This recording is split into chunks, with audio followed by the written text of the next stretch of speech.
हाय दोस्तों, तो स्वागत है आपका इस राउंड कोचिंग हब पर। तो देखिए दोस्तों, हमारा टॉपिक चल रहा था राजस्थान की स्थापत्य कला के बारे में। ठीक है दोस्तों, तो अब हम राजस्थान की स्थापत्य कला के बारे में बहुत ही बेहतरीन तरीके से पढ़ने वाले हैं दोस्तों। ठीक है, तो बने रहिए हमारे साथ। अब देखिए दोस्तों, हम क्षेत्र वाइज क्षेत्र पढ़ेंगे, जैसे मारवाड़ क्षेत्र, मेवाड़ क्षेत्र, लूनार क्षेत्र। तो इस क्षेत्र में कौन कौन से नृत्य थे, कौन कौन से नृत्य किए जाते थे, कौन कौन से नाटक थे, कौन कौन से वहाँ पे दुर्ग थे, किले थे, बावड़ियाँ थी। ठीक है, और कौन कौन सी वहाँ पे देवी या देवता की पूजा की जाती थी, उनको हम एक साथ पढ़ेंगे। ठीक है दोस्तों, तो शुरुआत करते हैं हम सबसे पहले मारवाड़ क्षेत्र। कौन सा क्षेत्र दोस्तों? मारवाड़ क्षेत्र। वो टॉपिक यहाँ पे डालते हैं राजस्थान।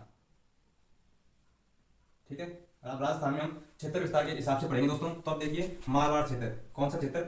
मारवाड़ क्षेत्र। मारवाड़ क्षेत्र। आप देखिए, ठीक है, आपको फर्स्ट टाइम पढ़ रहे हैं तो आपको क्या एक बार कंफ्यूज लगेगा थोड़ा सा। ठीक है, लेकिन एक बार पढ़ने के बाद में आपको बहुत ही बेहतरीन तरीके से समझ में भी आएगा। फिर दूसरी बात आपको पता चलेगा क्वेश्चन किस प्रकार पूछ रहा है एग्जाम में, और आपको किस प्रकार इसका इस वीडियो का फायदा मिलेगा। ठीक है दोस्तों, तो अब देखिए मारवाड़ क्षेत्र। कौन सा क्षेत्र? मारवाड़ क्षेत्र। अब देखिए, तो मारवाड़ क्षेत्र है, उनमें जिले बाई जिले पढ़ेंगे। तो पहले जिले लेते हैं हम बाड़मेर। कौन सा जिला? बाड़मेर जिला। ठीक है, हम पहले पढ़ते हैं लोक नृत्य के बारे में। किसके बारे में? लोक नृत्य के बारे में। ठीक है, तो पहले हम लेते हैं बाड़मेर जिला। ठीक है, फिर बाड़मेर के बाद में लेते हैं हम जैसलमेर पाली क्षेत्र। एक एक क्षेत्र के साथ पढ़ेंगे। जैसलमेर, जैसलमेर पाली क्षेत्र। ठीक है, फिर इसके बाद में लेते हैं हम जालोर, जालोर क्षेत्र। फिर जालोर के बाद में लेते हैं हम बीकानेर। जालोर के बाद लेते हैं हम बीकानेर क्षेत्र। और बीकानेर के बाद में लेते हैं हम जोधपुर, जोधपुर क्षेत्र। ठीक है, और जोधपुर के बाद में हम लेते हैं कौन सा क्षेत्र? सिरोही। कौन सा क्षेत्र? सिरोही। तो ये सभी चीजें किसमें आते हैं दोस्तों? मारवाड़ क्षेत्र में आते हैं। ठीक है, तो यहाँ पे हम स्टेप बाय स्टेप पढ़ेंगे। ठीक है, अब देखिए लोक नृत्य के बारे में पढ़ेंगे, फिर लोक नाटक के बारे में पढ़ेंगे, और फिर वहाँ पे कौन कौन से दुर्ग हैं। ठीक है, हर जिले में।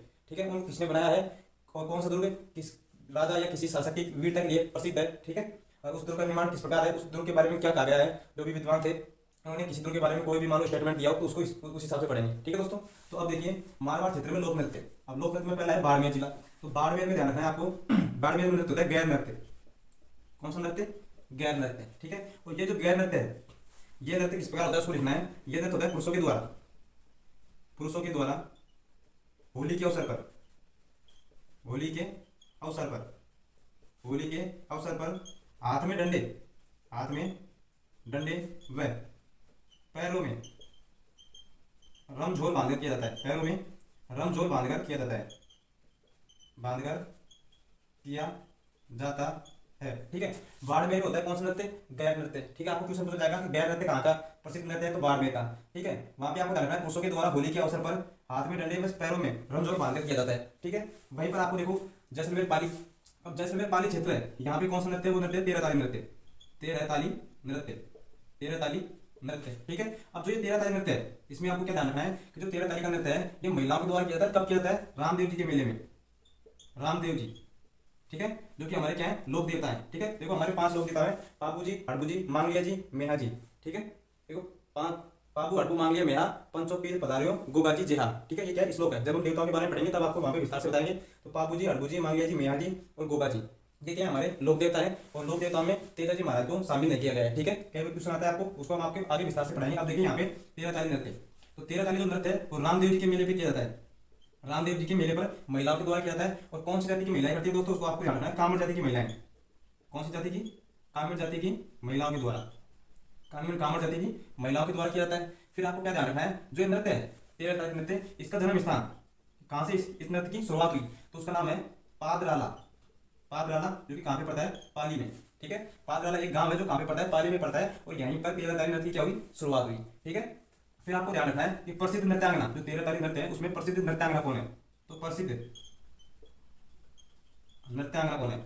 तो प्रसिद्ध प्रसिद्ध जो नृत्यांगना है उसका नाम है मांगी बाई। क्या नाम है? मांगी बाई। ठीक है, ये नाम भी बहुत ही महत्वपूर्ण है।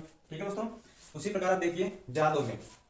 तो जालौर में जो नृत्य होता है उसका नाम है ढोला, या ढोला, या देखो ढोला एक है ढोला नृत्य। ठीक है, अब यहाँ पे आपको क्या क्या ध्यान रखना है? ढोला या झालर नृत्य, ढोला या झालर नृत्य। ठीक है, अब यह नृत्य स्त्री और पुरुषों के द्वारा किया जाता है। अब यह नृत्य किस बार होता है? इसमें पुरुष होली के अवसर पर, होली के अवसर पर, होली के अवसर पर हाथ में ढोलक या हाथों में ढोल व पैरों में झालर बांधकर नृत्य करते हैं। ठीक है दोस्तों, तो आपको क्या ध्यान रखना है? कि जालोर क्षेत्र में ढोल या झालर नृत्य होता है, जिसमें पुरुष क्या करते हैं, होली के अवसर पर हाथ में ढोल व पैरों में रमजोर बांधकर करते हैं नृत्य। ठीक है, अगर आपसे पूछा जाए कि कौन सी जाति करती है नृत्य, तो उसका नाम है सरगड़ा जाति। कौन सी जाति? सरगड़ा जाति। तो सरगड़ा जाति के द्वारा कौन सा नृत्य किया जाता है, ढोल या झालर नृत्य। उसी प्रकार कामड़ जाति के द्वारा कौन सा नृत्य किया जाता है दोस्तों, तेरताली नृत्य। ठीक है, अब हम पढ़ते हैं आगे बीकानेर क्षेत्र में। देखो अब यहाँ पे हम बीकानेर में पढ़ेंगे, बीकानेर में है अग्नि नृत्य, बहुत ही महत्वपूर्ण नृत्य है अग्नि नृत्य। ठीक है, अग्नि नृत्य। अब देखिए जो अग्नि नृत्य है ना, ये एक संत जी हैं, कौन है, जसनाथ जी संत है। कौन से संत है, जसनाथ जी संत है। तो जसनाथ जी जो संत है ना, उनके बारे में हम आगे विस्तार से पढ़ेंगे कि गुण किस नियम थे। ठीक है, तो जो जसनाथ जी जो संत है, उनके जो भक्त हैं, ठीक है, वो आग पर फतेह फतेह पुकारते क्या करते हैं, नृत्य करते हैं, और उस नृत्य को क्या कहता है, अग्नि नृत्य कहा जाता है। ठीक है, तो देखो आपको इसमें याद रखना है, जसनाथ जी सिद्धों के द्वारा या उनके भक्तों के द्वारा, सिद्धों के द्वारा आग पर फतेह फतेह कहते हुए क्या करते हैं, ये नृत्य करते हैं। ठीक है, और कौन सा नृत्य है, ये अग्नि नृत्य है। कौन सा नृत्य है दोस्तों, अग्नि नृत्य है। ठीक है, फिर आपके देखो जोधपुर में कहाँ पे आता है, मारवाड़ में आता है। ठीक है, जोधपुर कहाँ पे आता है, मारवाड़ में आता है। अब देखिए जोधपुर में दो नृत्य हैं जो इंपोर्टेंट है। ठीक है, एक का नाम है घूमर और एक का नाम है गुर्दा नृत्य। कौन सा नृत्य, गुर्दा नृत्य। ठीक है, अब देखिए यहाँ पे जो घूमर नृत्य है उसको हम क्या कहते हैं, राजस्थान का सिरमौर। ठीक है, कौन से नृत्य को कहते हैं, घूमर नृत्य को। पर जो घूमर नृत्य है ना, उसको राजपूत महिलाओं के द्वारा किया जाता है, और राजपूत महिलाएं इसको क्या कहती हैं, लूहर नृत्य। कौन सा कहते हैं, सॉरी लूमर। कौन सा, लूमर नृत्य कहती हैं। ठीक है, अब आपको यहाँ पे क्या जानना है, गुर्दा नृत्य है ना, बहुत ज्यादा इंपॉर्टेंट है। क्यों, क्योंकि गुर्दा नृत्य में क्या होता है, जो महिलाएं होती है ना, जो बालिकाएं होती है ना, वो अपने हाथों में छिद्रयुक्त एक घड़ा लेती हैं और उसके साथ क्या करती हैं, खेलती हैं। ठीक है, और उसको क्या कहते हैं हम, गुर्दा नृत्य कहा जाता है। छोटी सी कहानी है दोस्तों, जब समय खराब नहीं करेंगे। एक सातल जी एक राजा थे। ठीक है, कहाँ के, जोधपुर के। ठीक है, उस समय क्या हुआ था कि एक बार मेला भर रहा था ना, मेले के दौरान क्या हुआ कि एक वो आता है राक्षस, आता है, एक विद्रोही आता है, उसका नाम क्या है, गुर्दा खां।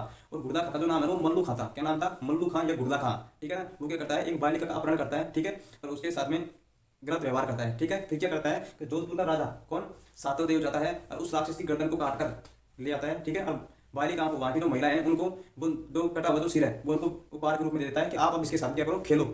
ठीक है, तो वो महिलाएं क्या करती हैं, उसके सिर में बहुत सारे छिद्र करके उसके साथ क्या करती हैं, खेलती हैं। ठीक है, तो सातल जी के सम्मान के लिए किया जाता है नृत्य। और जो गुर्दा खां था, जो राक्षस था, उसके विद्रोह के लिए ये नृत्य क्या है, फेमस है। ठीक है, तो आपको ध्यान रखना है कि जो घूमर नृत्य है वो तो क्या है, राजस्थान का सिरमौर।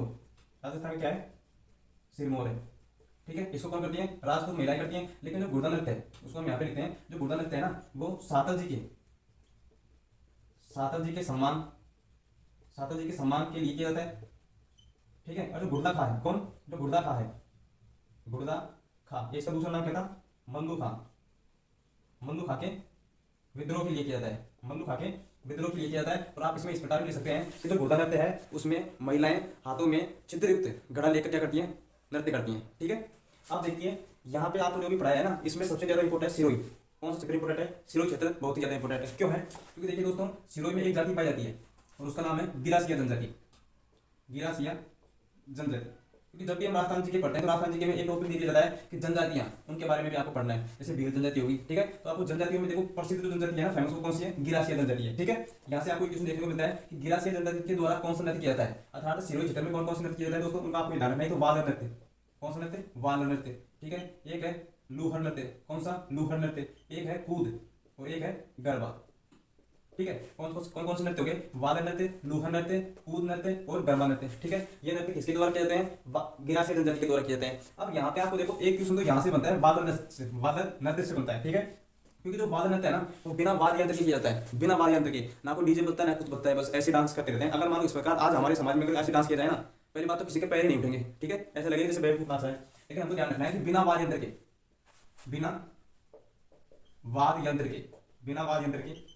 ठीक है, बिना वाद्य यंत्र के पुरुष व स्त्रियों के द्वारा किया जाता है नृत्य।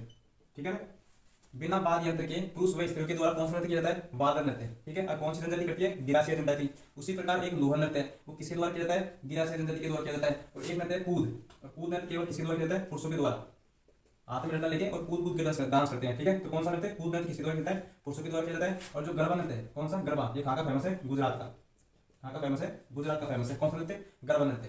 तो अब देखिए दोस्तों, थोड़ा विस्तार से देखते हैं हम मारवाड़ क्षेत्र में। ठीक है, तो मारवाड़ क्षेत्र में हम लोक नृत्य के बारे में भी पढ़ रहे थे। तो यहाँ पे आपको देखना है, मारवाड़ क्षेत्र में सबसे पहले हम लेते हैं बाड़मेर जिला। कौन सा जिला? बाड़मेर जिला। और बाड़मेर जिले में कौन सा नृत्य होता है दोस्तों? गैर नृत्य। ठीक है, तो होली के अवसर पर किया जाता है। किसके अवसर पर? होली के अवसर पर पुरुष क्या करते हैं, स्त्री और पुरुष हाथ में डंडा लेते हैं और पैरों में रमजोल बांधकर डांस करते हैं। ठीक है, कौन सा नृत्य है? गैर नृत्य है। फिर बाड़मेर के बाद में हमने लिया जैसलमेर और पाली क्षेत्र। कौन सा क्षेत्र? जैसलमेर और पाली क्षेत्र लिया। यहाँ पे रामदेव जी के मेले पर कौन सा नृत्य होता है? तेरह ताली नृत्य किया जाता है। ठीक है, और तेरह ताली का नृत्य अधिकतर कौन करती है? कामड़ जाति की महिलाएं करती हैं, जिनमें सबसे फेमस नाम किसका है? मांगी बाई का है। किसका नाम फेमस है? मांगी बाई का नाम फेमस है। ठीक है दोस्तों, इसके बाद में हम चलते हैं किस पे? अगले जिला कौन सा है? जालोर। ठीक है, तो जालोर में कौन सा नृत्य फेमस है? ढोल या झालर। और ढोल या झालर नृत्य कब किया जाता है? होली के अवसर पर स्त्री या पुरुष करते हैं। ठीक है, अधिकतर तो अगर आपसे कास्ट पूछी जाए जाति कौन सी है, तो सरगना जाति। कौन सी जाति है? सरगना जाति करते हैं, जो हाथों में ढोल लेकर और पैरों में झालर बांधकर नृत्य करते हैं। ठीक है, इसके बाद में फिर हमने पढ़ा बीकानेर क्षेत्र के बारे में। ठीक है, अब बीकानेर जो क्षेत्र है, बीकानेर, वहाँ पे कौन सा नृत्य होता है? अग्नि नृत्य। कौन सा नृत्य? अग्नि नृत्य, जो जसनाती सिद्धों द्वारा, जो जसनाती जो संत जी हैं, उनके जो सिद्धों के द्वारा किया जाता है दोस्तों, आग पर फतेह फतेह कहते हुए। ठीक है, तो कौन सा नृत्य हो जाएगा? ये अग्नि नृत्य हो जाएगा। उसके बाद में हम चलते हैं जोधपुर जिले में। अब जो जोधपुर जिला है, जोधपुर जिले में हमने क्या पढ़ा? जोधपुर जिले में हमने पढ़ा दो प्रकार नृत्य, एक तो घूमर और एक गुर्दा नृत्य। घूमर नृत्य है जो राजस्थान का क्या है? सिरमौर है, जो राजपूत महिलाओं के द्वारा किया जाता है। ठीक है, आपको ध्यान रखना है गुर्दा नृत्य के बारे में विशेष तौर से, क्योंकि गुर्दा नृत्य है ना, वो सातव देव जी के सम्मान के लिए, अर्थात किसी राजा के सम्मान के लिए जिसने अच्छे कार्य किया। ठीक है, तो सातव जी के सम्मान के लिए। और जो गुर्दा खा है या मल्लू खां, गुर्दा खा का जो दूसरा नाम क्या है? मल्लू खां, उनका विद्रोह के लिए किया जाता है। इसकी छोटी सी कहानी जो मैंने आपको बता दी थी कि एक महिला के साथ में, एक लड़की के साथ में क्या होता है, एक बार मेले में जो सातव देव जी थे ना, सातव जी राजा, वो कहाँ? जोधपुर के क्या थे? राजा थे। ठीक है, वहाँ पे क्या होता है, एक बार मेले का आयोजन होता है। उस मेले में क्या होता है कि एक लड़की को मल्लू खां आता है, उठा के ले जाता है। ठीक है, और उसके साथ में अभद्र क्या करता है? व्यवहार करता है। इसका विरोध प्रदर्शन करने के लिए सातव जी वहाँ पे जाते हैं और उसका सर काट कर उन महिलाओं को क्या कर देते हैं? भेंट कर देते हैं। ठीक है, और वो उसके साथ क्या करती है? छेद करके सिर में खेलती हैं। उसी प्रकार ये नृत्य ना, जो बालिकाएं करती हैं, हाथों में छिद्र विद्र घड़ा लेती है, उसके द्वारा क्या करती है? खेलती है, नृत्य करती है। और इस नृत्य के दौरान सातव जी को याद किया जाता है। ठीक है दोस्तों, उसके बाद में हम चले गए थे सिरोही क्षेत्र पे। अब सिरोही पे आपको क्या ध्यान रखना है? सिरोही पे आपको ध्यान रखना है यहाँ पे अधिकतर कौन सी प्रजाति, कौन सी जाति पाई जाती है? गिरासिया जनजाति। और उनके द्वारा नृत्य किए जाते हैं कौन कौन से? वादर नृत्य, लूहर नृत्य, कूद नृत्य और गरबा नृत्य। क्वेश्चन आपको एग्जाम में इस प्रकार देखने को मिलेगा कि निम्न में से कौन सा नृत्य गिरासिया जनजाति द्वारा नृत्य नहीं है? निम्न में से कौन सा नृत्य है जो गिरासिया जनजाति नहीं करती है? ठीक है, तो आपको यहाँ से 3 इस ऑप्शन में से दे देगा और एक कोई और नृत्य दे देगा। ठीक है, तो इस प्रकार बहुत ही इंपॉर्टेंट क्वेश्चन बनता है यहाँ से। अब देखिए दोस्तों, अब हम आगे चलते हैं। ठीक है दोस्तों, तो धन्यवाद आपका। अब थोड़ा आगे चलते हैं, इसलिए आप लोग बनाए रखें, इसमें रहता हूँ मैं। ठीक है दोस्तों, उम्मीद करता हूँ बेहतर समझा रहा हूँ दोस्तों। ठीक है, अब चलते हैं हम आगे। एक क्षेत्र जैसे मारवाड़, फिर मेवाड़ क्षेत्र, ठीक है, फिर ढूंढाड़ी क्षेत्र, फिर हाड़ौती क्षेत्र। तो आपको क्षेत्र के हिसाब से पढ़ेंगे, आपकी कंप्लीट हो जाएगी। ठीक है, इसी वीडियो में आपकी कंप्लीट जी हो जाएगी लगभग। ठीक है, अब हम चलते हैं लोक नृत्य के बारे में। लोक नृत्य, अब देखिए दोस्तों, मारवाड़ क्षेत्र के लोक नृत्य हो गए थे यहाँ पे। तो लोक नाट्य, लोक नाट्य। ठीक है, अब देखिए यहाँ पे लोक नाट्य में जो क्षेत्र है, जैसे हम पढ़ेंगे जैसे बीकानेर क्षेत्र में कौन से नाटक किए जाते हैं। फिर उसके बाद में पढ़ेंगे हम नागौर क्षेत्र में कौन से नाटक किए जाते हैं? नागौर। ठीक है, उसके बाद में पढ़ेंगे हम सिरोही क्षेत्र में। कौन से क्षेत्र में? सिरोही क्षेत्र में। ठीक है, तो क्षेत्र वाइज क्षेत्र पढ़ते हैं ना, तो दोस्तों पढ़ने का मजा ही कुछ और आता है। अब देखिए दोस्तों, बीकानेर क्षेत्र में, ठीक है, तो बीकानेर क्षेत्र में आपको ध्यान रखना है, एक तो रम्मत। कौन सा? रम्मत। ये क्या है दोस्तों? नाटक है। क्या है? नाटक। और एक होते हैं ख्याल। गांव में कहते हैं ख्याल हो रहा है, तो कौन सा ख्याल होता है? बीकानेरी ख्याल। कौन सा ख्याल? बीकानेरी ख्याल। ठीक है, तो स्टेप बाय स्टेप देखिए आप बीकानेर के बारे में पढ़ते हैं पहले हम, कि बीकानेर में कौन कौन से क्या होते हैं नाटक। तो ध्यान रखना है, बीकानेर में क्या होता है? एक रम्मत होती है। ठीक है ना, रम्मत। तो ये रम्मत कब होती है? होली के अवसर पर। होली के अवसर पर। ठीक है, या रामदेव जी के मेले पर, रामदेव जी के मेले के दौरान। ठीक है, होली के अवसर पर होती है। कब होती है? होली के अवसर पर। लेकिन यहां से क्वेश्चन कैसे आता है? यहां से अगर क्वेश्चन आता है तो आप यहाँ पे इन 4 लाइनों को याद रखना है। देखो यहां से क्वेश्चन आएगा, तो प्रसिद्ध जो बीकानेर की जो रम्मत है उसके प्रसिद्ध एक तो कलाकार। पहले आप ये ध्यान रख ले, प्रसिद्ध रम्मत कौन कौन सी है? प्रसिद्ध रम्मत। ठीक है, तो प्रसिद्ध रम्मत 2 रम्मत है। कौन कौन सी? एक तो अमर सिंह राठौड़, अमर सिंह राठौड़ी रम्मत। ठीक है, कौन सी रम्मत? एक तो अमर सिंह राठौड़ी रम्मत। ठीक है, और एक आपको ध्यान रखना है यहाँ के प्रसिद्ध कलाकार। तो प्रसिद्ध कलाकार कौन से थे? एक तो फागू फागु महाराज, ठीक है, और एक सुआम धराज, सुआम धराज। ये क्या थे, दो प्रसिद्ध कलाकार थे, ठीक है। एक और रमत रहेगी दोस्तों, हेडाऊ, हेडाऊ मारी, हेडाऊ मारी भी रमत, ठीक है। ये देखे थे, मुझे ध्यान नहीं था, अब ध्यान रखना है दोस्तों। एक तो प्रसिद्ध रमत कौन कौन सी, अमर सिंह राठौड़ी रमत और एक हेडाऊ मारी भी रमत। ये दो रमत है जो बहुत ही फेमस है, कहाँ पे, बीकानेर क्षेत्र में, ठीक है। दूसरी बात, बीकानेर क्षेत्र के जो नाटक है उसमें जो कलाकार हैं कौन कौन से, एक तो फागु महाराज जी और एक सुआम धराज, ठीक है। इनका नाम आपसे कई बार एग्जाम में पूछा जाता है दोस्तों, कई बार एग्जाम में पूछा गया है कि बीकानेर की जो रमत है उसके प्रसिद्ध कलाकार कौन कौन है, ठीक है। तो इनके प्रसिद्ध कलाकार कौन है, आपको दो ऑप्शन देंगे, फागु महाराज और सुआम धराज, और फिर अलग अलग दो नाम दे देगा, ठीक है, कंफ्यूज करने के लिए। तो आपको ये नाम, आपको दो बार आप लिखोगे ना पेंसिल से, पेन से, तो आपको याद हो जाएंगे दोस्तों, ठीक है। अब देखो नागौर में, नागौर में होता है दोस्तों नागौरी ख्याल, नागौरी, नागौरी ख्याल, ठीक है। अब जो नागौरी ख्याल होता है दोस्तों, नागौर में क्या होता है, नागौरी ख्याल। जो नागौरी ख्याल होता है इसका जो प्रवर्तक है, देखो एक चीज हमारी छूट गई, बीकानेरी ख्याल तो छूट ही गया दोस्तों। तो आपको ध्यान रखना है जो बीकानेरी ख्याल है, कौन सा ख्याल, बीकानेरी ख्याल, इसको बढ़ावा देने वाला था कौन था, मोतीलाल तेजावत, मोतीलाल तेजावत। ये वही मोतीलाल तेजावत है जिन्होंने एक ही आंदोलन की क्या के प्रवर्तक थे, एक ही आंदोलन के क्या थे ये प्रवर्तक, कौन थे, मोतीलाल तेजावत। इन्होंने बीकानेरी ख्याल को क्या किया, आगे बढ़ाया, ठीक है दोस्तों। अब ध्यान रखना, हमको ध्यान रखना नागौरी ख्याल के बारे में।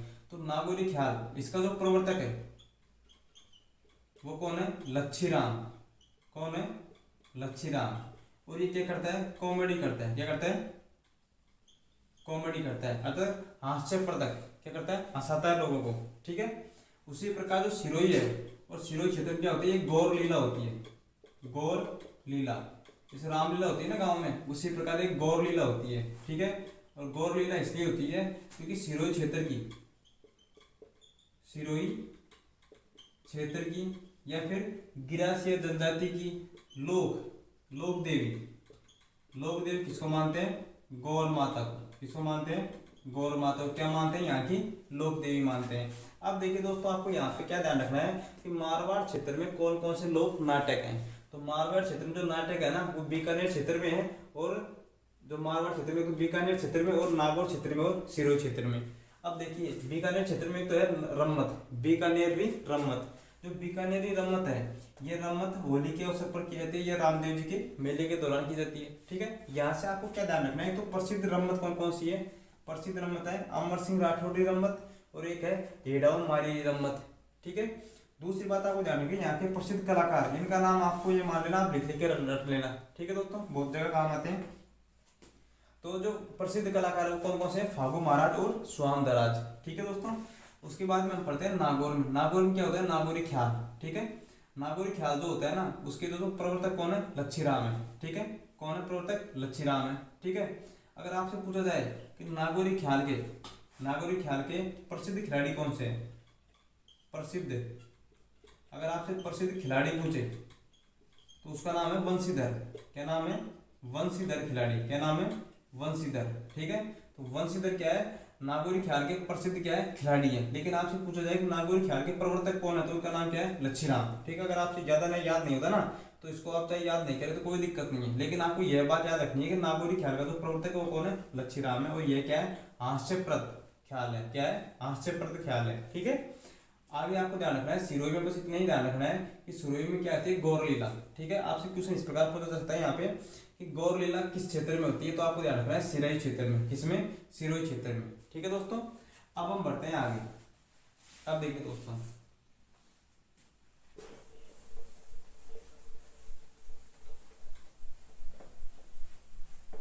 अब देखिए, अब हम चलते हैं आगे, ठीक है।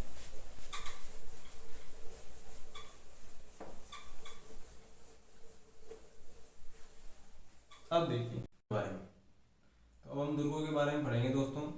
दुर्गों के बारे में हमें क्या ध्यान रखना है, दुर्गों के बारे में पढ़ेंगे, देखो दोस्तों, ठीक है, दुर्ग, ठीक है।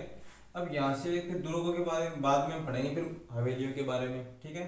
और थोड़ा सा मारवाड़ क्षेत्र क्या है, हम साहित्य को भी उठा लेंगे, ठीक है। ठीक है, इतना धमाकेदार वीडियो होगा, आपको बहुत अच्छा लगेगा दोस्तों, ठीक है। अब देखिए दोस्तों आगे, अब देखिए दुर्ग, और दुर्ग में हम पढ़ते हैं पहले सिरोही क्षेत्र में, एक एक क्षेत्र को पढ़ेंगे दोस्तों। सिरोही क्षेत्र, कौन सा क्षेत्र, सिरोही क्षेत्र, ठीक है। उसके बाद में फिर हम पढ़ेंगे दोस्तों जोधपुर, कौन सा क्षेत्र, जोधपुर, ठीक है। और जोधपुर के बाद में फिर हम पढ़ेंगे जालोर, कौन सा क्षेत्र, जालोर क्षेत्र, ठीक है। तो देखिए पहले इन तीनों क्षेत्रों के बारे में पढ़ेंगे, फिर हम आगे पढ़ते हैं, ठीक है दोस्तों। तो अब देखिए, फिर आप पढ़ लेना सिवाना, बाड़मेर, सिवाना क्षेत्र या बाड़मेर क्षेत्र में, कौन सा क्षेत्र है ये, बाड़मेर क्षेत्र, ठीक है। फिर हनुमानगढ़ रह गया, ठीक है। तो यहाँ पे हम दुर्गों के बारे में पढ़ेंगे दोस्तों।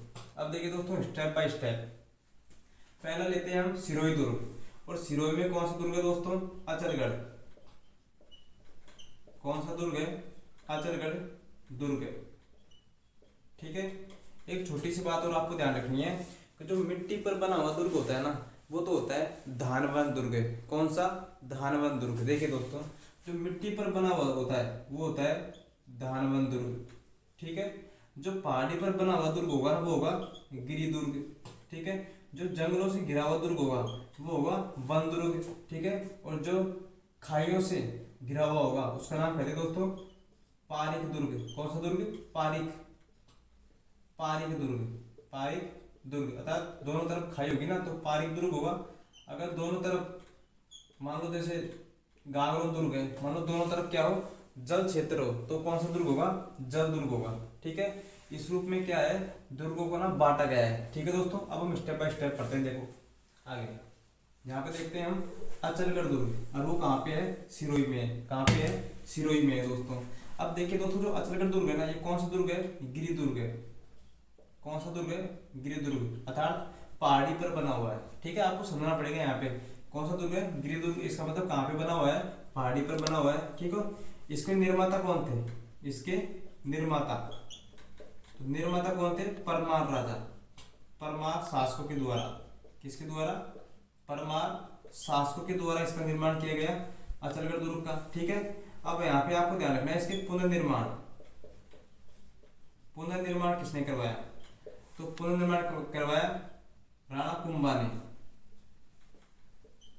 राणा महाराणा कुंभा के द्वारा, कुंभा के द्वारा क्या किया गया, अचलगढ़ दुर्ग का क्या किया गया, पुनर्निर्माण कराया गया, ठीक है।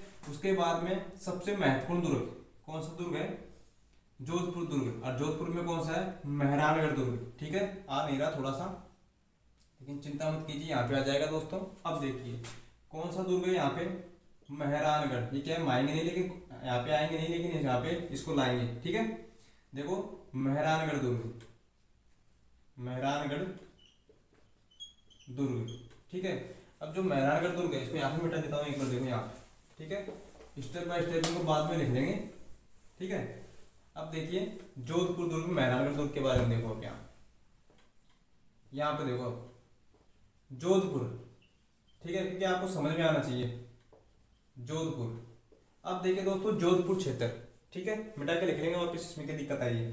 जोधपुर दुर्ग देखो, अब जोधपुर में कौन सा दुर्ग है, मेहरानगढ़, मेहरानगढ़ दुर्ग।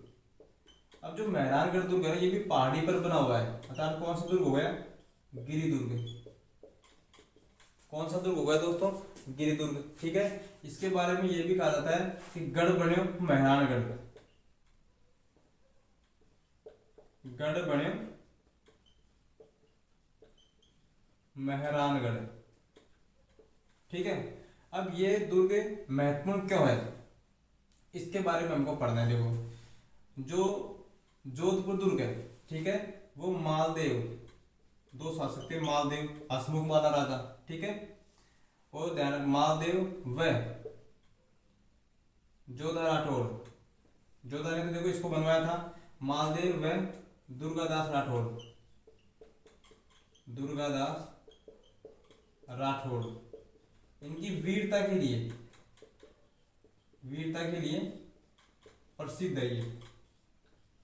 ठीक है, केवल आपको यही बात याद रखने से कंप्लीट आपके अंदर पूरी तरीके से ज्ञान विकसित नहीं होगा कि जो मेहरानगढ़ दुर्ग को किसने बनवाया है। अगर आपको इतना याद रखना है बस, तो देखो मेहरानगढ़ दुर्ग है ना, किसने बनवाया है, इसका निर्माण किसने करवाया है, जोधा ने। ठीक है, जोधा राठौड़ ने। किसने करवाया है, जोधा राठौड़। अब देखिए दोस्तों, आपको कंप्लीट नॉलेज तभी आएगी तब आप शुरुआत से वीडियो देखेंगे ना, तब जाके। ठीक है, कंफ्यूज मत होना। देखो यहाँ पे जोधा राठौड़, अब आपके दिमाग में आएगा जोधा राठौड़ कौन है।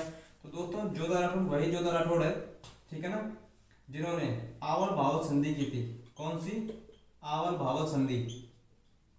ठीक है, महाराणा कुंभा के साथ में। ठीक है, जोधा राठौड़ ने इस राणा कुंभा के साथ में क्या की थी, आवल भावल संधि की थी। और कब की थी, 1453 में। ठीक है, इस बात को हम पहले पढ़ चुके हैं दोस्तों। ठीक है, तो कंफ्यूज नहीं होना है। अब देखिए यहाँ पे जोधपुर में मेहरानगढ़ दुर्ग है। ठीक है, जो कि ये क्या है, गिरि दुर्ग है। इसके बारे में एक स्टेटमेंट है, कहते हैं कि गढ़ बनो मेहरानगढ़। यहाँ पे ध्यान रखना है आपको। मालदेव व दुर्गादास राठौड़ की वीरता के लिए प्रसिद्ध है। ठीक है, फिर यहाँ पे इसका निर्माण करवाया था जोधा राठौड़ ने। अब आपको यहाँ पे एक और बात याद रखनी है कि एक रजिया सुल्तान, एक महिला थी, उसकी बलि देकर इस दुर्ग का क्या किया गया, निर्माण किया गया। उसका नाम था रजिया की बलि देकर इस दुर्ग का क्या किया गया, निर्माण किया गया। इसलिए इस दुर्ग को क्या कहते हैं, जादू टोनों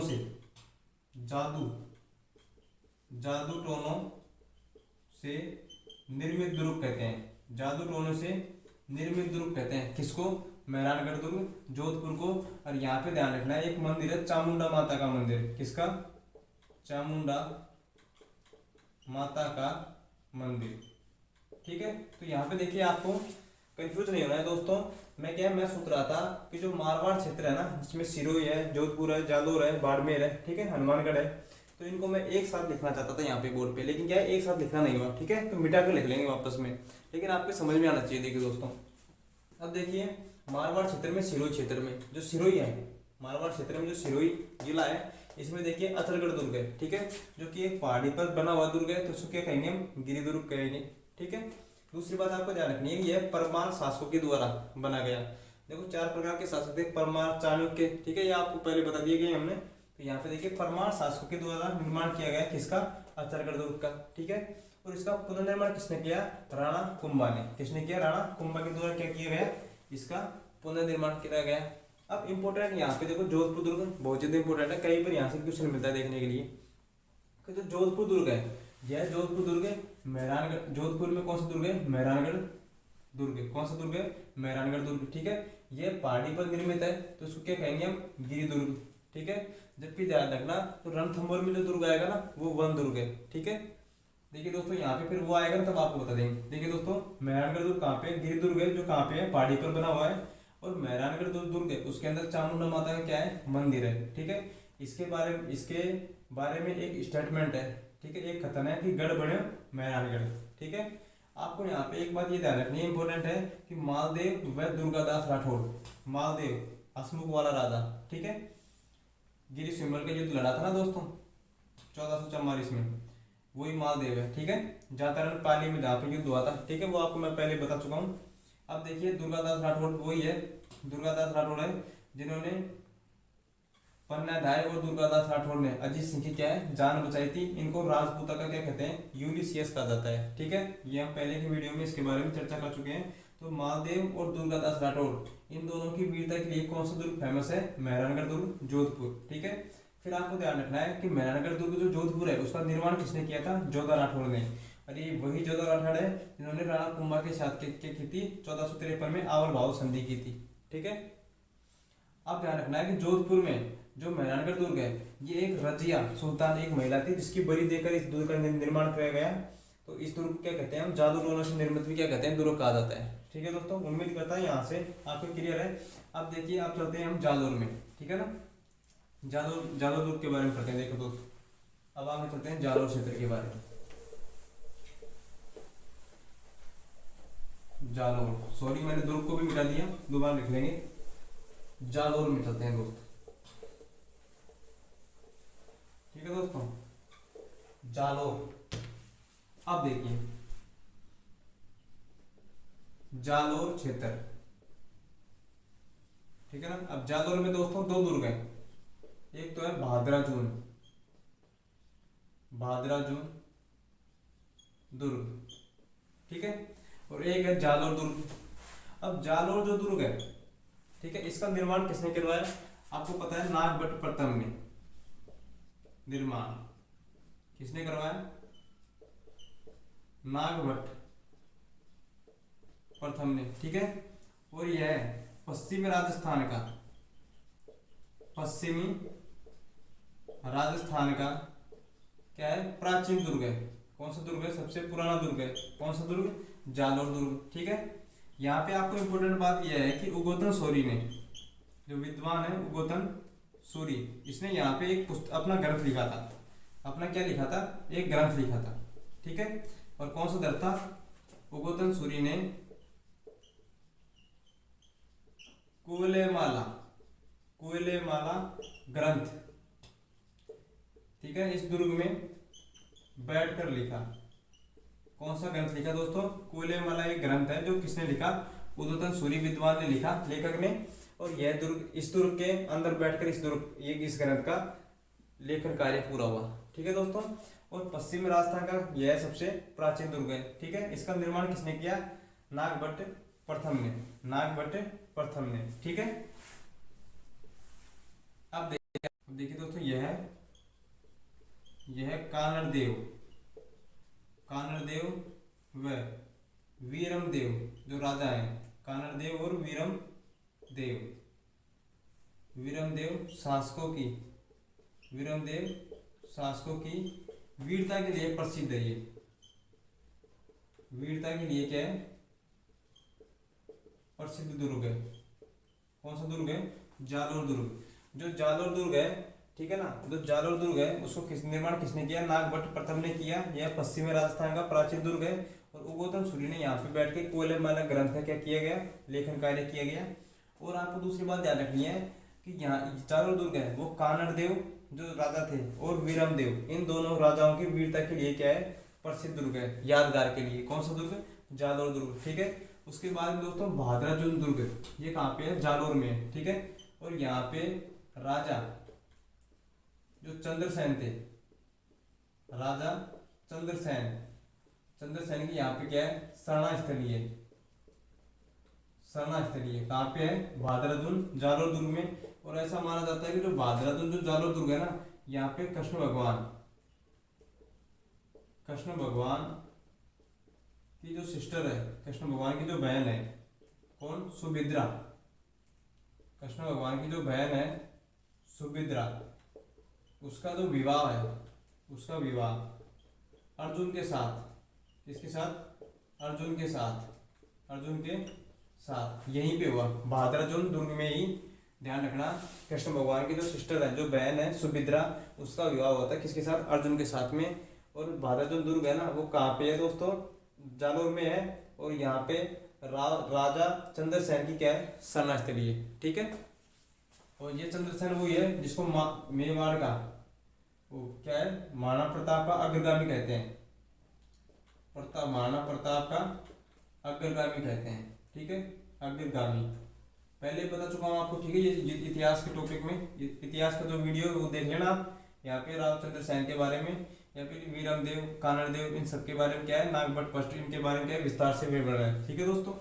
अब देखिए यहाँ पे क्लियर होगा जालोर के बारे में। अब बढ़ते हैं दोस्तों आगे, ठीक है। नागौर के बारे में पढ़ेंगे हम, नागौर में जो दुर्ग है ना उसके बारे में पढ़ेंगे दोस्तों, ठीक है। अब हम बढ़ते हैं आगे, नोट करते हुए चलिएगा दोस्त, ठीक है। उस पर क्या है? लिखने से आपको जल्दी बेहतर हो, ज़्यादा जल्दी याद होगा, ठीक है। या फिर ईयरफोन लगा के यदि आप पढ़ेंगे तो शायद आपको जल्दी याद होगा, ठीक है। अब देखिए नागौर, नागौर में, नागौर,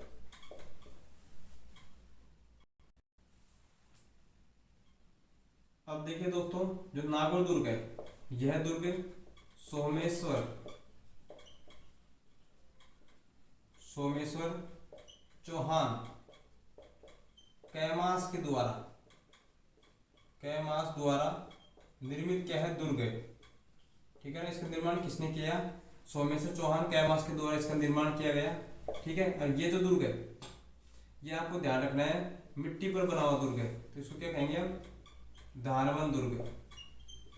ठीक है, और यहाँ पे सबसे इंपोर्टेंट लाइन है, ये अमर सिंह राठौड़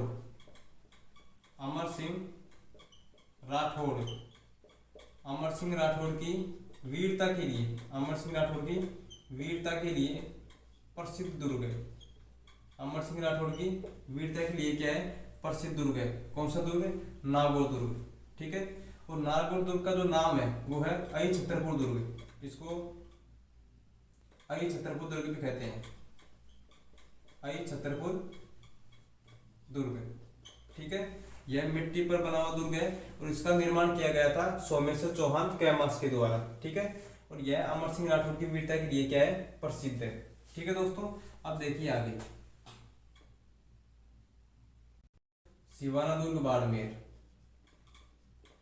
सिवाना दुर्ग, और ये कहाँ पे है दोस्तों, बाड़मेर में। कहाँ पे है, बाड़मेर क्षेत्र में है। इसमें आपको क्या ध्यान रखना है, एक तो ये कहाँ पे निर्मित है, हल्देश्वर पहाड़ी पर।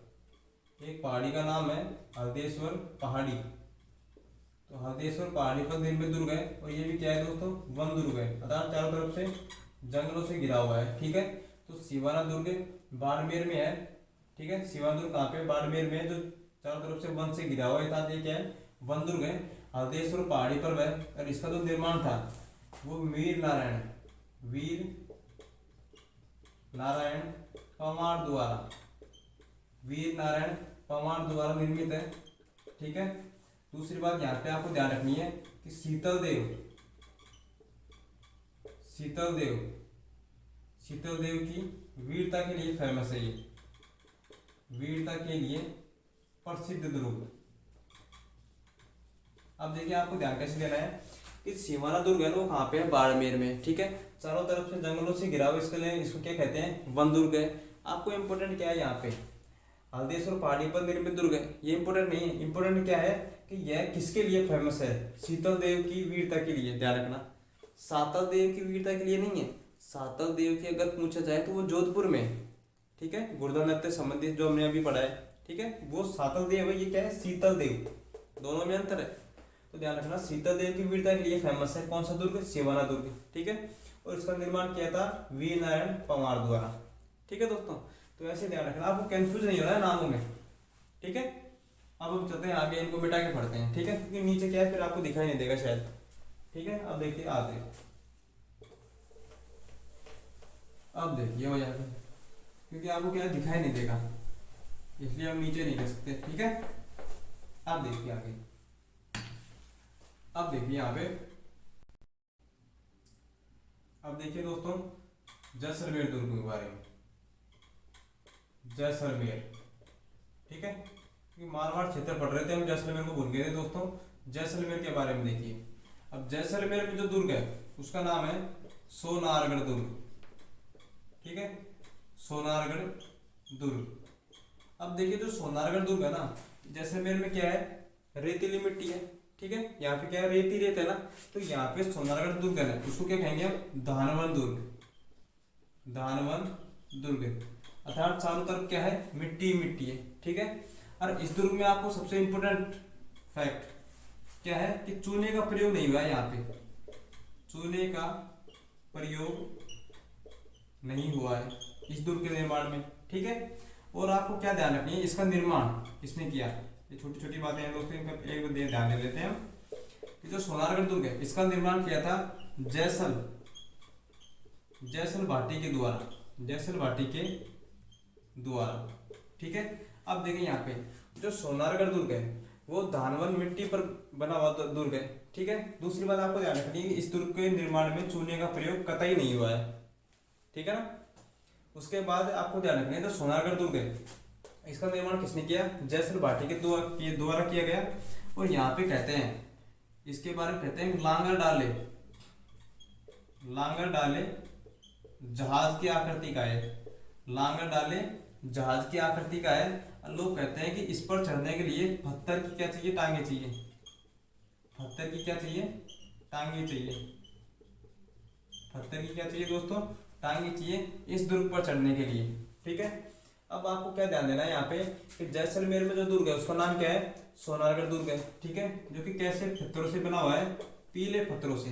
कैसे पत्थरों से, पीले पत्थरों से बना हुआ है। ठीक है, और ध्यान रखना है कि इसमें बिल्कुल भी चूने का प्रयोग नहीं हुआ है इस दुर्ग में, सोनारगढ़ दुर्ग में। ठीक है, इसका निर्माण जैसल भाटी के द्वारा किया गया और इसको लांगर डाले जहाज की आकृति का है। लांगर डाले जहाज, जैसे मान लो कि रेत पर कैसे चल रहा है, जहाज चल रहा हो, रेत पे कैसा जहाज चल रहा हो। ठीक है, और इस पर चढ़ने के लिए पत्थर की टांगे चाहिए। ठीक है, इससे बढ़िया है ऊंट के ऊपर बैठ के जाओ। अब देखो ये आगे, अब देखिए दोस्तों, बीकानेर में, बीकानेर।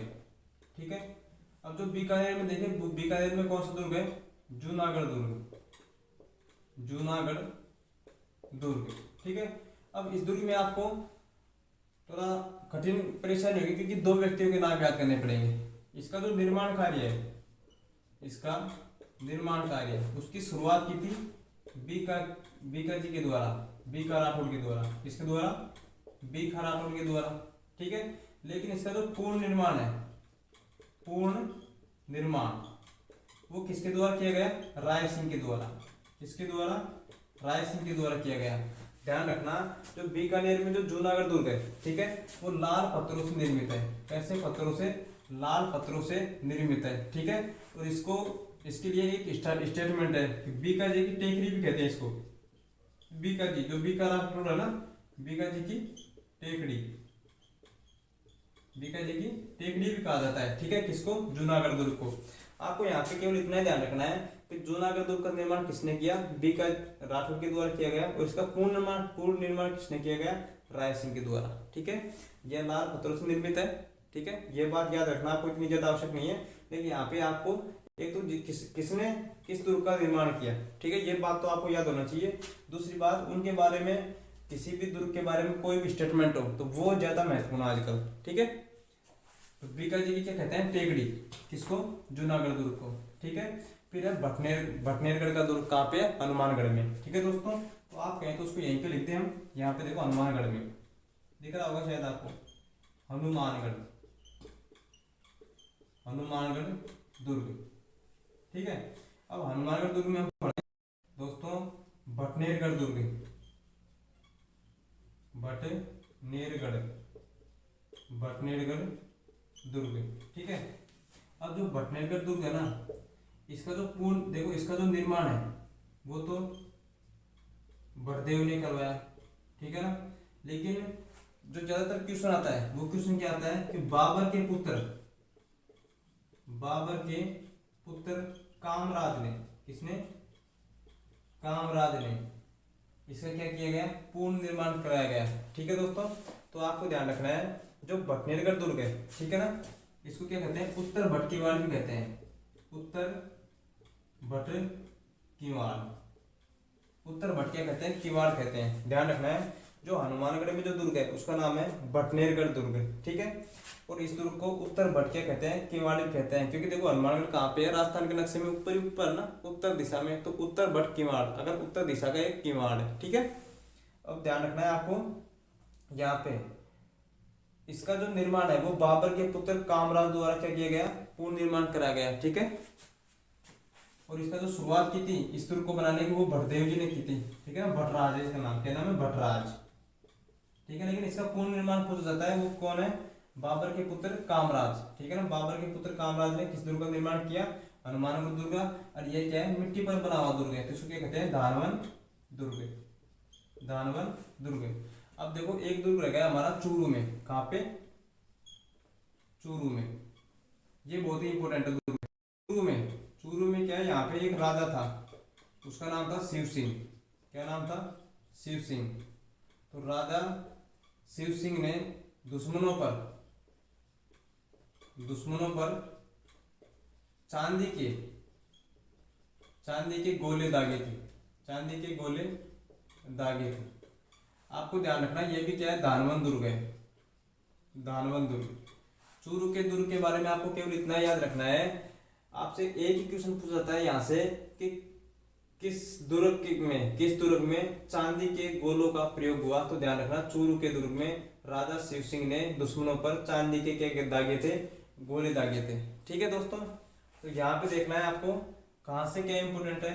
ठीक है, वो आपको मैं स्टेप बाय स्टेप बता रहा हूँ दोस्तों। तो अब हम चलते हैं दोस्तों आगे। ठीक है, कि मारवाड़ क्षेत्र में कौन कौन से क्या है, महल और हवेलियां हैं। ठीक है, जैसे जैसलमेर में क्या कहते हैं हम इसको, हवेलियों का शहर। ठीक है, कौन, जैसलमेर। तो हम स्टेप बाय स्टेप पढ़ेंगे दोस्तों। ठीक है दोस्तों, अब चलते हैं हम आगे। अब देखिए आगे महल और हवेलियों के बारे में पढ़ते हैं। ठीक है, फिर इसमें से थोड़ा सा हम साहित्य को भी उठा लेंगे, यहाँ पे कौन कौन से लेखक हैं मारवाड़ क्षेत्र के। ठीक है, इस प्रकार क्या है कि आपका कंप्लीट मिक्सर हो जाएगा यहाँ पे। जब अब तक आप वीडियो में पढ़ते आ रहे हैं ना, वो सब क्या हो जाएगा यहाँ पे मिक्स हो जाएगा आपके। लेकिन जो बच्चा केवल इसी वीडियो को देख रहा है ना, उसके शायद उम्मीद करता हूँ उसके थोड़ा कम समझ में आएगा। ठीक है, इसलिए पहले वाले जो वीडियो है यहाँ पे जो नीचे डिस्क्रिप्शन है, जो भी इस वीडियो के नीचे जो डिस्क्रिप्शन है उसके नीचे जाएं और दिए हुए लिंकों पर क्लिक करें, वहां से आपको सभी वीडियो वहां पे आपको उपलब्ध हो जाएंगे। ठीक है, अब चलते हैं हम महल और हवेलियां। महल और हवेलियां, तो महल और हवेलियां। ठीक है, और महल और हवेलियां पढ़ने के बाद में फिर हम यहाँ पे पढ़ेंगे थोड़ा साहित्य के बारे में चर्चा कर लेंगे, इसके बारे में, साहित्य के बारे में। वैसे पहले पढ़ चुके हैं लेकिन फिर भी ठीक है, छूटना नहीं चाहिए हमारा। अब देखिए यहाँ पे महल और हवेलियां। तो पहला पढ़ते हैं हम जैसलमेर में। कहाँ पे, जैसलमेर। ठीक है, फिर जैसलमेर के बाद में पढ़ते हैं हम चूरू। ठीक है, फिर पढ़ते हैं हम जालोर। ठीक है, अब देखिए पहले चलते हैं हम जैसलमेर में। जैसलमेर में कई हवेलियां हैं। ठीक है, तो जैसलमेर में जैसे सालिम जी की हवेली, सालिम जी की हवेली। ठीक है, एक नथमल हवेली, नथमल जी की हवेली। ठीक है, फिर यहाँ पे नक्काशों के लिए, ठीक है, नक्काशों के लिए इसको क्या कहते हैं, हवेलियों का नगर भी कहते हैं, हवेलियों का, जैसलमेर क्या कहते हैं, हवेलियों का शहर, हवेलियों का शहर। यहाँ पे पटवों की हवेलियां हैं, पटवों की हवेली, पटवों की हवेलियां। ठीक है, अब देखिए यहाँ की जो हवेलियां हैं, यहाँ की जो हवेलियां हैं वो नक्काशी के लिए फेमस है। इसके लिए, नक्काशी के लिए, नक्काशी के लिए प्रसिद्ध है यहाँ की हवेलियां। ठीक है, अब हम पढ़ते देखो चूरू क्षेत्र में। चूरू में बड़े मियाँ जी की हवेली है, बड़े मियाँ जी की हवेली। जालोर जो क्षेत्र है, इस जालोर क्षेत्र में ध्यान रखना है, जालोर जो क्षेत्र है इसमें आपको एक बात ध्यान रखनी है, यहाँ पे एक तो सबसे पहले क्या है, हैंसांग आया था। ठीक है, यहाँ पे इंपॉर्टेंट बात है कि महावीर जी का सर्वप्रथम आगमन यहीं पे हुआ था। महावीर जी का सर्वप्रथम आगमन यहीं पे हुआ, इसलिए यहाँ पे क्या है, विश्व प्रसिद्ध।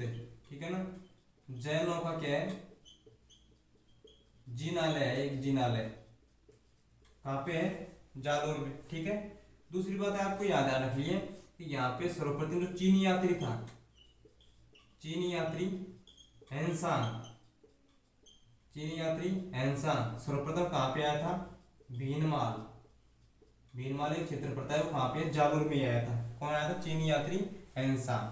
ठीक है, उसके बाद में अब चलते हैं देखो दोस्तों हम आगे। यहाँ पे देखो, अब देखिए जोधपुर। जोधपुर में ध्यान रखना है, एक तो सूर्य मंदिर है यहाँ पे, सूर्य मंदिर। ठीक है, एक ओसिया माता का मंदिर है, ओसिया माता का मंदिर। एक यहाँ पे एक हरिद्वार मंदिर है, हरिद्वार मंदिर। ठीक है। और एक यहाँ पे है दोस्तों, उसका नाम है महावीर जी का मंदिर भी है। महावीर, सॉरी सॉरी गलत लिख दिया, महावीर जी का मंदिर, महावीर जी का मंदिर कहाँ पे है दोस्तों? जोधपुर में। ठीक है, तो ये बात आपको यहाँ पे याद रखनी है। अब हम चलते हैं दोस्तों साहित्य के बारे में। ठीक है दोस्तों, यहाँ पे इसको मिटाना पड़ेगा क्योंकि साहित्य यहाँ पे रह गया और यहाँ पे हमने क्या है मंदिरों पे लिख दिया। ठीक है दोस्तों, तो अब हम चलते हैं साहित्य के बारे में पढ़ते हैं थोड़ा। ठीक है, इनको तो आपको देखो लिखकर बार बार या फिर बार बार आप वीडियो देखिए या फिर आप इनको लिखिए तब भी आपको याद होगी। ठीक है, लेकिन यहाँ पे जो क्वेश्चन आता है वो मिलाने वाला क्वेश्चन आएगा केवल कि मिलान कीजिए।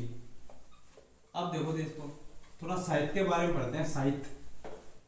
ठीक है ना, अब देखो साहित्य के बारे में पढ़ते हैं थोड़ा।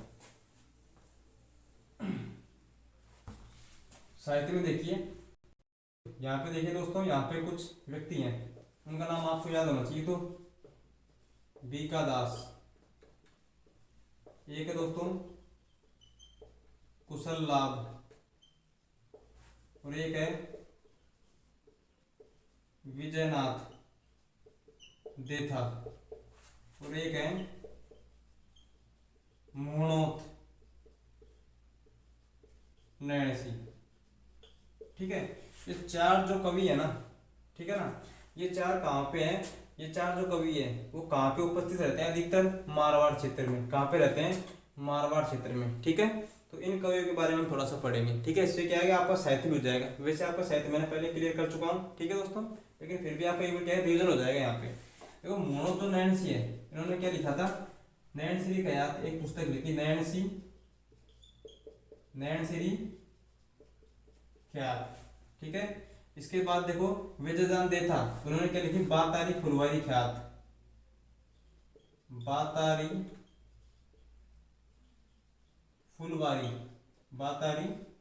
फुलवारी ख्यात। ठीक है, उसके बाद है कुशल लाभ में एक तो है पिंगल शिरोमणि।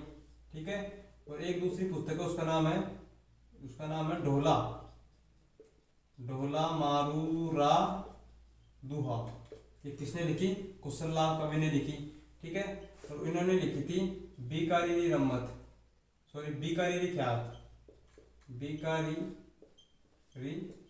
ख्यात पुस्तक। ठीक है, तो बीका जी जो विद्वान जो लेखक थे उन्होंने क्या लिखी? बीकारीरी रम्मत लिखी। जो कुशललाभ जो कवि है उन्होंने एक तो पिंगल शिरोमणि, ठीक है, इसकी रचना की, और एक ढोला मारूरा दुआ इसकी रचना की। और विजयदान जो देथा है उन्होंने ध्यान रखना एक ख्यात लिखी, उसका नाम था बातारी फुलवारी ख्यात। ठीक है, और मोहनोत नैणसी उनको मुंशी प्रेमचंद ने क्या कहा है? अबुल फजल की क्या दी? संज्ञा दी थी। ठीक है, पहले हम चर्चा कर चुके हैं इसके बारे में। इन्होंने नैणसी ख्यात क्या लिखी? एक पुस्तक लिखी। ठीक है दोस्तों, इस प्रकार हमारा जो मारवाड़ क्षेत्र था, ठीक है, वो कंप्लीट हो चुका है दोस्तों। अब इसके बाद में हम मारवाड़ के बाद में फिर मेवाड़, फिर ढूंढाड़, फिर शेखावाटी क्षेत्र, ठीक है, इन सभी क्षेत्रों को क्या करेंगे हम? आड़ोती क्षेत्र, इन्हें क्या करेंगे हम विस्तार से इस प्रकार क्या करेंगे दोस्तों? अध्ययन करेंगे। ठीक है, तो अब तक के लिए हमारे साथ बने रहने के लिए आपको दिल की गहराई से बहुत बहुत धन्यवाद दोस्तों। ठीक है, अब मिलते हैं हम कल। धन्यवाद दोस्तों। अब देखिए दोस्तों, हमारा थोड़ा एक टॉपिक है, मुझे लगता है थोड़ा छूट गया कुछ ना कुछ। देखो साहित्य हो गया था, और लोक नृत्य हो गए थे, लोक नाटक हो गए थे, ठीक है, महल हो गए, हमारे मंदिर हो गए। अब यहाँ पे हमारे शायद क्या छूट गया? यहाँ पे देखो उपबोली छूट गई शायद। ठीक है दोस्तों, सॉरी दोस्तों, यहाँ पे हमारी उपबोली छूट गई थी। मारवाड़ क्षेत्र की उपबोलियां। ठीक है, वैसे हम पिछले वीडियो में इसके बारे में चर्चा कर चुके हैं, लेकिन फिर भी आप देखिए यहाँ पे जो उपबोलियां हैं उनको आपको याद रखना है। एक तो थली वाटी यहाँ की उपबोलियां, ठीक है, एक दहिया वाटी, ठीक है, एक गोड़ वाटी, ठीक है, एक है थली, और एक है रागड़ी। ये क्या है दोस्तों? मारवाड़ी जो बोली है, मारवाड़ी बोली, इसकी क्या है? ये उपबोलियां हैं। ठीक है, वैसे इनके बारे में हम पहले चर्चा कर चुके हैं दोस्तों। ठीक है, लेकिन मुझे लगा कहीं रह जाए। ठीक है, तो इस वीडियो में लगभग हमारा मारवाड़ क्षेत्र पूरा हो चुका है दोस्तों। इसके लिए आपके लिए बहुत बहुत दिल की गहराई से धन्यवाद। अब हम मिलते हैं दोस्तों कल। ठीक है।